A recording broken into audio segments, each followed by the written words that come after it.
Polémique majeure en Liga, la VAR pointée du doigt après une erreur de pénalité lors du match Betis-Barcelone. Avant de commencer, si c'est la première fois que tu passes ici, je t'invite à t'abonner, ça prend 2 secondes et ça fait plaisir, merci.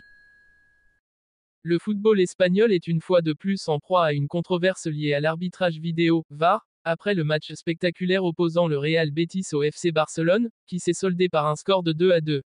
L'incident clé du match, une pénalité accordée au Barça, fait aujourd'hui l'objet de débats houleux, et la Liga elle-même a confirmé que cette décision était une erreur.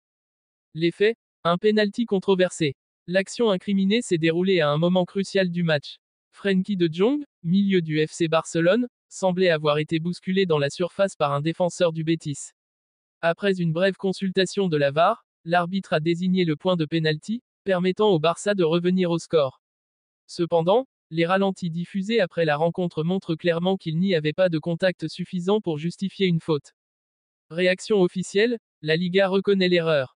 Quelques heures après la rencontre, la Liga a publié un communiqué officiel confirmant que la VAR avait commis une erreur en soutenant la décision de l'arbitre. Après analyse des images, nous reconnaissons que le pénalty accordé au FC Barcelone était injustifié, a déclaré un porte-parole.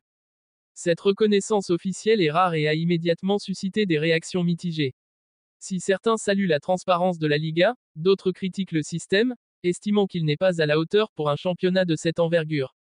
Réaction des clubs et des supporters. Le Real Betis n'a pas tardé à exprimer son mécontentement. Cette décision nous coûte cher, surtout dans un match aussi important. Nous méritions mieux, a déclaré Manuel Pellegrini, l'entraîneur du Betis, en conférence de presse. Du côté des supporters, les réseaux sociaux se sont enflammés. Les fans du Betis dénoncent une injustice, certains allant jusqu'à parler de favoritisme envers le FC Barcelone, une accusation récurrente dans le football espagnol. Les supporters barcelonais, quant à eux, se montrent divisés, certains admettent l'erreur, tandis que d'autres estiment que ces polémiques sont inhérentes au football. Conséquences sportives et éthiques. Cette erreur d'arbitrage pourrait avoir des répercussions significatives. Le Real Betis lutte pour une place en compétition européenne, et les points perdus lors de ce match pourraient s'avérer décisifs en fin de saison.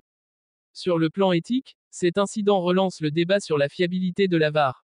Introduite pour éliminer les erreurs humaines, cette technologie semble parfois ajouter à la confusion.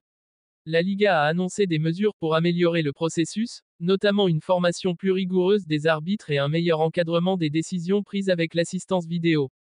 Un enjeu majeur pour la Liga. Alors que la lutte pour le titre et les places européennes s'intensifie, la moindre erreur d'arbitrage peut avoir des conséquences considérables. La Liga devra redoubler d'efforts pour restaurer la confiance des clubs et des supporters envers le système VAR, sous peine de voir ces polémiques ternir l'image de son championnat. Cette affaire soulève une question essentielle, la VAR, censée être un outil infaillible, est-elle devenue un facteur de controverse supplémentaire dans le football moderne?